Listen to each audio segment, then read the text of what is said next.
Yan mga chinggo, magluluto tayo ng crab.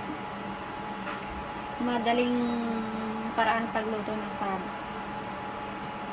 So, lagyan natin ng ng ginger.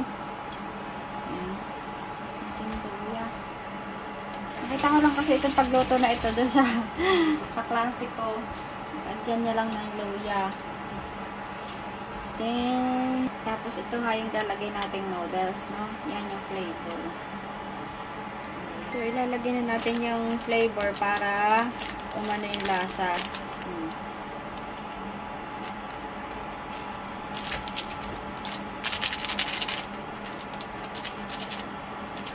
Ilalagay na agad natin yung flavor.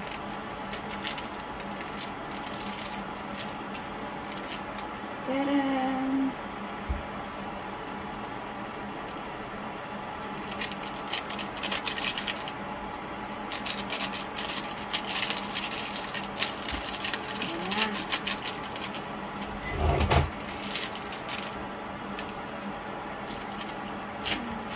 Flavor.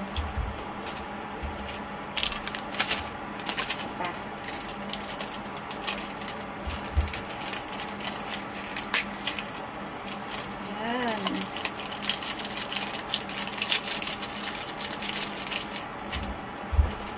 Yan, halo-haloin natin.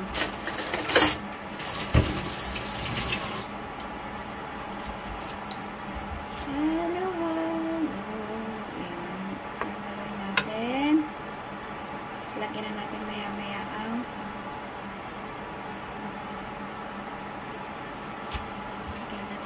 ang noodles. Kasi yung crab talaga is madali lang talaga siya maluto. Ito. Turong. Madali lang talaga siya maluto. So, ilagay na natin itong ilagay na natin itong noodles. Ayan. Then, ilagay na natin pati itong crab.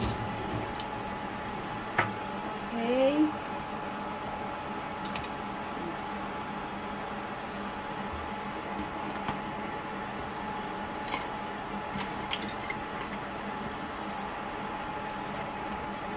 Ayan. So, pa natin guys, no?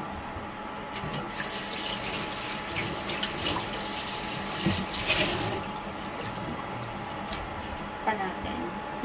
Ayan. Pa natin ng mga ilang minuto. Buksan na natin guys. Tingnan natin kung anong tsura na. Tingnan natin.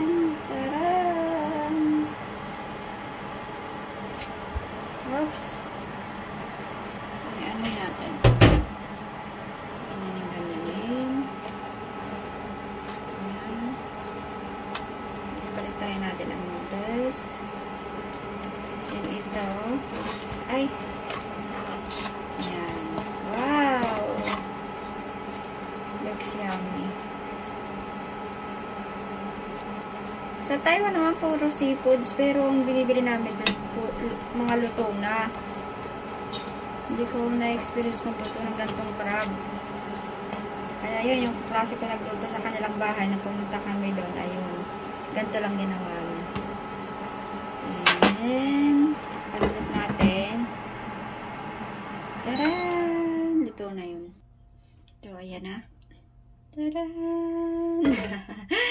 Binili ko siya para niya yung timpla. Ayan na guys. Tandakan na natin. So ito na guys, yung niluto ko. Niluto ko ang crab with noodles. Noodles with crab. Ayan, noodles with crab. So mukhang masarap naman guys, no? Masarap to guys kasi nung kumain kami doon sa kaklase namin, ang ganito niluto niya, ang sarap. Tapos ayan, may kanin tayo, may cha. Ayan. Right! Thank you guys for watching. So, diba ang sarap, no?